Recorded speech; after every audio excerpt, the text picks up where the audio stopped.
Hello दोस्तों, नमस्कार, जय हिंद। आप सभी का Sachin competition class YouTube channel पे स्वागत है। तो दोस्तों, आज की इस वीडियो में हम बिहार एसएससी यानी कि बीएसएससी इंटर लेवल के लिए जीके जीएस का कुछ महत्वपूर्ण प्रश्नों को देखेंगे, जो कि आपके एग्जाम के लिए काफ़ी ज़्यादा महत्वपूर्ण रहने वाला है। देखिए, इससे पिछले वीडियो में मैंने बिहार एसएससी के लिए जीके का, रीजनिंग का, साइंस का, अलग अलग तरह का, अलग अलग सब्जेक्ट वाइज जो है वीडियो बना दिया है। अगर आपने वो वीडियो नहीं देखा तो वो वीडियो का लिंक मैं डिस्क्रिप्शन में दे दूंगा, या फिर उसका प्लेलिस्ट का लिंक भी डिस्क्रिप्शन में दे दूंगा, वहाँ से जाकर आप लोग देख सकते हैं। तो इस वीडियो में हम जीके जीएस का और भी कुछ ज़्यादा महत्वपूर्ण प्रश्न करने वाले हैं, जो कि आपके एग्जाम के लिए महत्वपूर्ण रहने वाले हैं। तो चलिए वीडियो को स्टार्ट करते हैं। तो देखिए, यहाँ पे आपका पहला क्वेश्चन है, उस मॉडल का नाम बताइए जिस पर भारत की दूसरी पंचवर्षीय योजना आधारित है। तो देखिए, उस मॉडल का नाम क्या था जिस पर भारत की दूसरी पंचवर्षीय योजना जो है आधारित थी। तो उस मॉडल का नाम था आपका महालनोबिस मॉडल। कौन सा मॉडल? तो महालनोबिस मॉडल पर जो है भारत की दूसरी पंचवर्षीय योजना आधारित है। दूसरी पंचवर्षीय योजना की अगर हम बात करें तो ये जो है 1956 से 61 तक जो है चला था, दूसरी पंचवर्षीय योजना, जो कि 5 साल का था। तो इसको आप लोग ध्यान रखिएगा। और देखिए, जो पहली पंचवर्षीय योजना है, पहली पंचवर्षीय योजना जो है आपका, ये हेराल्ड डोमर मॉडल पर आधारित है। ठीक है, पहली पंचवर्षीय योजना जो है आपका हेराल्ड डोमर मॉडल पर है, और दूसरी पंचवर्षीय योजना जो है आपका महालनोबिस मॉडल पर है। तो इसको भी आप लोग ध्यान रखिएगा। पंचवर्षीय योजना के लिए जो है हमने अलग से एक वीडियो बना दिया है, उसमें जितने भी पंचवर्षीय योजना हुए हैं वो सारे पंचवर्षीय योजना को अच्छे से डिटेल में समझाया है। तो वो वीडियो आपने नहीं देखा तो वो वीडियो जाकर आप लोग जरूर देख लीजिएगा। फिर चलिए नेक्स्ट क्वेश्चन देखते हैं। फिर आपका देखिए, यहाँ पे नेक्स्ट क्वेश्चन है, समान वायुदाब वाले स्थान को जोड़ने वाली रेखाओं को कहा जाता है। तो समान वायुदाब वाले स्थान को जोड़ने वाली रेखाओं को क्या कहा जाता है? तो ये कहा जाता है आपका समदाब रेखा। समदाब रेखा जो है समान वायुदाब वाले रेखाओं को जोड़ने को कहा जाता है। तो इसको ध्यान रखिएगा। फिर देखिए, यहाँ पे नेक्स्ट क्वेश्चन है, बंगाल में पागलपंथी आंदोलन का संस्थापक नेता कौन था? देखिए, बंगाल में जो आपका पागलपंथी आंदोलन हुआ था उसका संस्थापक नेता कौन था? तो देखिए, बंगाल में पागलपंथी आंदोलन के नेता थे आपके करम शाह। कौन थे? तो करम शाह। तो इसका आंसर होगा आपका ऑप्शन नंबर डी। और देखिए, ये जो कान्हू है, कान्हू से आप लोग ध्यान रखिएगा कि संथाल विद्रोह का नेतृत्व किसने किया था? तो कान्हू ने, और एक था सिद्धू। तो सिद्धू और कान्हू ने जो है संथाल विद्रोह, जिसको कि आदिवासियों के प्रमुख नेता द्वारा किया गया था, तो उसमें दो प्रमुख थे आपके, कान्हू और सिद्धू, यानी कि सिद्धू कान्हू जो थे ये संथाल विद्रोह का नेतृत्व कर रहे थे। तो इसको भी आप लोग ध्यान रखिएगा। देखिए, ये जो तीरथ है, तीरथ सिंह कौन थे? तो देखिए, ये जो तीरथ सिंह थे ये आपके खासी विद्रोह के प्रमुख नेता थे। खासी विद्रोह जो कि आपका 1829 से 33 के बीच में हुआ था। तो खासी विद्रोह के नेता कौन थे? तो तीरथ सिंह थे। तो इसको भी आप लोग ध्यान रखिएगा। फिर आपका यहाँ पे नेक्स्ट क्वेश्चन है, भारत की अंतर्राष्ट्रीय स्थलीय सीमा को कितने देश स्पर्श कर रहे हैं? तो देखिए, भारत की जो अंतर्राष्ट्रीय स्थलीय सीमा है इसको जो है 7 देश जो है स्पर्श कर रहे हैं। कितने देश? तो 7 देश। तो इसका आंसर क्या होगा? तो ऑप्शन नंबर सी होगा। और 7 देश का नाम आप लोग याद रखिएगा, बांग्लादेश, चीन, पाकिस्तान, नेपाल, म्यांमार, भूटान और अफगानिस्तान। तो इसको भी जो है आप लोग ध्यान रखिएगा। फिर यहाँ पे देखिए, नेक्स्ट क्वेश्चन है, चीन की राष्ट्रीय भाषा क्या है? तो चीन की राष्ट्रीय भाषा है आपका मंदारिन। मंदारिन जो है चीन की राष्ट्रीय भाषा है। तो इसका आंसर होगा ऑप्शन नंबर डी। फिर यहाँ पे देखिए, आपका यहाँ पे नेक्स्ट क्वेश्चन है, इंटरनेशनल बुकर प्राइज़ 2022 जो है ये किसके द्वारा जीता गया? देखिए, इंटरनेशनल बुकर प्राइज़ 2022 जो है ये गीतांजलि श्री के द्वारा जो है जीता गया था। यानी कि गीतांजलि श्री को जो है इंटरनेशनल बुकर प्राइज़ 2022 जो है दिया गया था। और किसके लिए दिया गया था? तो इसको ध्यान रखिएगा कि इन्होंने जो है टॉम ऑफ सैंड नामक पुस्तक लिखी थी। कौन सा पुस्तक? तो टॉम ऑफ सैंड नामक पुस्तक जो है गीतांजलि श्री ने लिखी थी। ठीक है। फिर यहाँ पे नेक्स्ट क्वेश्चन है, उत्तरी गोलार्ध में प्रति चक्रवात में पवन संरचना की दिशा क्या होती है? ठीक है। तो देखिए, उत्तरी गोलार्ध में प्रति चक्रवात में पवन संरचना की दिशा जो है आपके घड़ी के सुई के अनुदिश होती है। कौन सा? तो घड़ी के सुई के अनुदिश। तो इसका आंसर होगा ऑप्शन नंबर डी। फिर यहाँ पे नेक्स्ट क्वेश्चन है, निम्नलिखित में से बिहार का कौन सा जिला फलों का सबसे बड़ा उत्पादक है? तो फलों का सबसे बड़ा उत्पादक जो है आपका बिहार में मुजफ्फरपुर जिला है। कौन सा? तो मुजफ्फरपुर जो है आपका फलों का सबसे बड़ा उत्पादक जिला है बिहार का। ठीक है। फिर यहाँ पे देखिए, नेक्स्ट क्वेश्चन है, वुड्स डिस्पैच जो है ये किससे संबंधित है? तो वुड्स डिस्पैच के बारे में मैं आप लोग को बता देता हूँ कि देखिए, भारत में जो है अंग्रेजी शिक्षा का मैग्ना कार्टा कहा जाने वाला 1854 के चार्ल्स वुड के डिस्पैच को आधार बनाकर जो है क्या हुआ था कि लंदन विश्वविद्यालय की तर्ज पर ब्रिटिश जो भारत में आए थे शासन करने के लिए, उन्होंने भारत में 3 विश्वविद्यालय जैसे कि कलकत्ता, मद्रास एवं बॉम्बे में स्थापना जो है 1857 ईस्वी में की थी। ठीक है, और कौन कौन विश्वविद्यालय, तो उसको याद रखिएगा, कलकत्ता, मद्रास एवं बॉम्बे विश्वविद्यालय। ठीक है, तो उसी के तर्ज पर जो है, ये किसके तर्ज पर स्थापना की गई थी, तो ये वुड्स डिस्पैच के तर्ज पर। तो ये किससे संबंधित होगा, तो ये होगा संबंधित शिक्षा सुधार से। तो इसका आंसर क्या होगा, तो ऑप्शन नंबर ए होगा। तो इसको ध्यान रखिएगा कि वुड्स कौन थे, तो चार्ल्स वुड जो है ब्रिटिश थे और उन्होंने जो है भारत में 3 विश्वविद्यालय कलकत्ता, मद्रास एवं बॉम्बे में, ठीक है, तीनों जगह जो है विश्वविद्यालय स्थापना की थी। कब, तो 1857 में। तो उन्हीं के नाम पर जो है यहाँ पे वुड्स डिस्पैच यहाँ पे लिखा हुआ है, तो वो जो है शिक्षा सुधार से संबंधित है। फिर यहाँ पे देखिए नेक्स्ट क्वेश्चन है, 2024 का ओलंपिक जो है कहाँ आयोजित होगा। तो 2024 का जो ओलंपिक होने वाला है, ये होने वाला है आपका पेरिस यानी कि फ्रांस में। ठीक है, तो इसका आंसर क्या होगा, तो ऑप्शन नंबर सी होगा। फिर यहाँ पे नेक्स्ट क्वेश्चन है, राज्यपाल एवं मंत्रिपरिषद के बीच संवाद के प्रमुख तंत्र के रूप में मुख्यमंत्रियों के कर्तव्यों का उल्लेख जो है किसमें मिलता है। तो देखिए राज्यपाल और मंत्रिपरिषद के बीच जो भी संवाद होता है, उसका प्रमुख तंत्र के रूप में मुख्यमंत्री के जो कर्तव्य होते हैं उसका उल्लेख जो है ये मिलता है आपका अनुच्छेद 167 में। तो इसका आंसर क्या होगा, तो ऑप्शन नंबर सी होगा। फिर यहाँ पे नेक्स्ट क्वेश्चन है, भारत के संविधान में 10वीं अनुसूची को कब जोड़ा गया।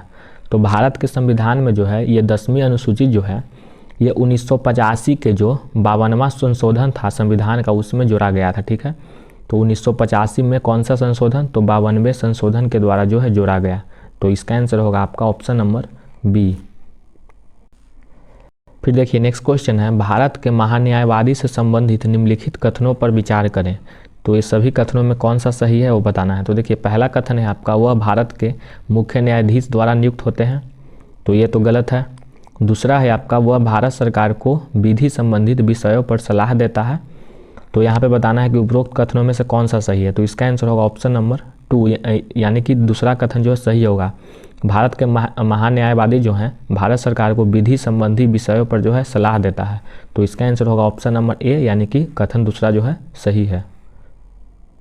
फिर यहाँ पे देखिए नेक्स्ट क्वेश्चन है, निम्न में से कौन सा क्षेत्र देश के परिवहन के सकल मूल्यवर्धन में सर्वाधिक योगदान करता है। तो देखिए कौन सा क्षेत्र है देश का, तो वो है आपका रेलवे क्षेत्र। ये जो है देश के परिवहन के सकल मूल्यवर्धन में सर्वाधिक योगदान करता है। तो इसका आंसर होगा ऑप्शन नंबर डी। फिर यहाँ पे नेक्स्ट क्वेश्चन है, पंचायतों की शक्तियाँ, प्राधिकार तथा उत्तरदायित्व का प्रावधान किया गया है। तो पंचायतों की शक्तियाँ, प्राधिकार और उत्तरदायित्व का प्रावधान जो है ये मिलता है आपका अनुच्छेद 243 के 6 में। फिर यहाँ पे नेक्स्ट क्वेश्चन है, पुस्तक अनफिनिश्ड ए मेमोआर की लेखिका कौन है। तो पुस्तक जो अनफिनिश्ड ए मेमोआर है, इसकी लेखिका है जो भारतीय जो बॉलीवुड की अभिनेत्री है प्रियंका चोपड़ा जोनास। ठीक है, तो प्रियंका चोपड़ा जोनास ने जो है ये पुस्तक अनफिनिश्ड ए मेमोआर की रचना की थी। तो इसका आंसर होगा आपका ऑप्शन नंबर सी। फिर यहाँ पे नेक्स्ट क्वेश्चन है, कजाकिस्तान की राजधानी क्या है। तो कजाकिस्तान की राजधानी है आपका अस्ताना। देखिए देश के प्रमुख राजधानी जो है, मैं आपको बार बार बोल रहा हूँ कि देश के जितने भी प्रमुख देश हैं और उनकी राजधानी है, इसको आप लोग ध्यान में रखिएगा, क्योंकि देश के राजधानी से आपका 1 से 2 प्रश्न एग्जाम में जरूर पूछा जाएगा। तो देखिए कजाकिस्तान की राजधानी क्या है आपका, तो अस्ताना हो गया। फिर यहाँ पे नेक्स्ट क्वेश्चन है, भारत में मिड डे मील योजना कब प्रारंभ की गई। तो भारत में मिड डे मील योजना जो है 15 अगस्त 1995 को, कब, तो 15 अगस्त 1995 को भारत में जो है मिड डे मील योजना जो है प्रारंभ की गई थी। तो इसका आंसर होगा ऑप्शन नंबर ए। फिर यहाँ पे नेक्स्ट क्वेश्चन है, भारत में स्थापित पहला राष्ट्रीय उद्यान, वेरी वेरी इंपॉर्टेंट, काफ़ी इंपॉर्टेंट क्वेश्चन है। तो भारत में स्थापित पहला राष्ट्रीय उद्यान कौन है। तो भारत में स्थापित पहला राष्ट्रीय उद्यान है आपका जिम कॉर्बेट राष्ट्रीय उद्यान। कौन सा, तो जिम कॉर्बेट राष्ट्रीय उद्यान। ये कहाँ पे है, तो ये जो है आपका ये उत्तराखंड में है। कहाँ पे, तो उत्तराखंड में है और ये भारत का सबसे पुराना राष्ट्रीय उद्यान है। ठीक है, तो इसको ध्यान रखिएगा। हाँ, और एक बात और ध्यान रखिएगा कि जिम कॉर्बेट जो है विश्व में सर्वाधिक बाघ घनत्व वाला राष्ट्रीय पार्क भी है। ठीक है, तो इसको भी ध्यान रखिएगा कि जिम कॉर्बेट जो है विश्व में सर्वाधिक बाघ घनत्व वाला राष्ट्रीय पार्क है। और जिम कॉर्बेट राष्ट्रीय उद्यान के पास जो है रामगंगा नदी बहती है। कौन सी नदी, तो रामगंगा नदी बहती है। तो इसको भी जो है ध्यान में रखिएगा। और यहाँ पे देखिए ये जो काजीरंगा राष्ट्रीय उद्यान है, काजीरंगा राष्ट्रीय उद्यान ये कहाँ पे है, तो ये है आपका असम में। कहाँ पे, तो ये जो है आपका असम में, और ये जो है आपका यूनेस्को द्वारा जो है विश्व विरासत स्थल सूची में जो है शामिल भी किया गया है, तो इसको भी ध्यान रखिएगा। क्योंकि देखिए ये जो है आपका विश्व विरासत में शामिल किया गया है तो ये इम्पॉर्टेंट हो जाता है, तो ये एग्जाम में पूछा जा सकता है। तो काजीरंगा को ध्यान रखिएगा, ये आपका असम में है, ठीक है। और ये जो कान्हा है, कान्हा से ध्यान रखिएगा कि कान्हा राष्ट्रीय उद्यान जो है आपका ये मध्य प्रदेश में पड़ता है। कहाँ पे, तो कान्हा राष्ट्रीय उद्यान जो है आपका मध्य प्रदेश में पड़ता है। और ये जो गिर राष्ट्रीय उद्यान है ये आपका गुजरात में पड़ता है। कहाँ पे, और गुजरात में पड़ता है। और ये जो है एशियाई शेरों के लिए ज़्यादा प्रसिद्ध है, ठीक है। किसके लिए, तो एशियाई शेरों के लिए। फिर यहाँ पे नेक्स्ट क्वेश्चन है, पद्म विभूषण विजेता प्रभा अत्रे निम्नलिखित में से किससे जुड़ी है। तो देखिए प्रभा अत्रे जो है ये स्वर संगीत से जुड़ी है। किससे, तो स्वर संगीत से, तो इसका आंसर होगा ऑप्शन नंबर बी। फिर यहाँ पे नेक्स्ट क्वेश्चन है कि दिल्ली के लाल किला में मोती मस्जिद का निर्माण किसने करवाया था। तो ये तो आप लोग को पता होगा कि मोती मस्जिद का निर्माण जो है आपका औरंगजेब ने करवाया था। किसने, तो औरंगजेब ने करवाया था। और देखिए औरंगजेब ने जो है औरंगाबाद में जो है अपनी प्रिय पत्नी, तो औरंगजेब की पत्नी कौन थी, तो राबिया उद दौरानी, ठीक है। तो राबिया उद दौरानी के मकबरा का निर्माण भी करवाया है। कहाँ पे, तो औरंगाबाद में, ठीक है। और देखिए औरंगाबाद का जो ये राबिया उद दौरानी का मकबरा है इसको जो है बीवी का मकबरा भी कहा जाता है, तो इसको भी आप लोग ध्यान रखिएगा। फिर यहाँ पे नेक्स्ट क्वेश्चन है, यूनेस्को द्वारा घोषित अंतर्राष्ट्रीय मातृभाषा दिवस किस तारीख को मनाया जाता है। तो अंतर्राष्ट्रीय मातृभाषा जो है यूनेस्को द्वारा घोषित है, तो ये जो है आपका 21 फरवरी को मनाया जाता है। कब, तो 21 फरवरी को, तो इसका आंसर होगा ऑप्शन नंबर डी। फिर नेक्स्ट क्वेश्चन है, निम्नलिखित में से किस योजना का उद्देश्य राष्ट्र के पर्यटन विकास के लिए आध्यात्मिक केंद्र सृजित करता है, ठीक है। तो ये है आपका प्रसाद योजना। कौन सा, तो प्रसाद, तो इसका आंसर होगा ऑप्शन नंबर ए। फिर नेक्स्ट क्वेश्चन है, सहायक एनजी संबंधित है। तो सहायक एनजी जो है किससे संबंधित है, तो ये है आपका रक्षा प्रौद्योगिकी से संबंधित। किससे, तो रक्षा प्रौद्योगिकी से, तो इसका आंसर होगा ऑप्शन नंबर ए। फिर यहाँ पे नेक्स्ट क्वेश्चन है, दोहा राजधानी है। तो दोहा जो है आपका कतर का राजधानी है। किसका, तो कतर देश का राजधानी जो है आपका दोहा है। कतर देश से आप लोग याद रखिएगा कि कतर देश का मुद्रा क्या है, तो कतर देश का मुद्रा जो है आपका रियाल है, ठीक है। रियाल जो है आपका कतर देश का मुद्रा है, तो इसको ध्यान रखिएगा। और देखिए यहाँ पे तुर्की से ध्यान रखिएगा कि तुर्की की राजधानी कहाँ है, तो तुर्की की राजधानी आपका है अंकारा, ठीक है। अंकारा जो है तुर्की की राजधानी है।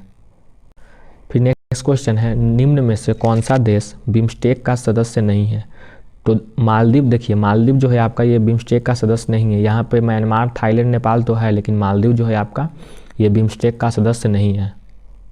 फिर यहाँ पे नेक्स्ट क्वेश्चन है, भारत सरकार के किस कार्यक्रम का उद्देश्य चिन्हित क्षेत्रों में समग्र दृष्टिकोण को अपनाते हुए प्रौद्योगिकियों को विकसित करना और एकीकृत करना है।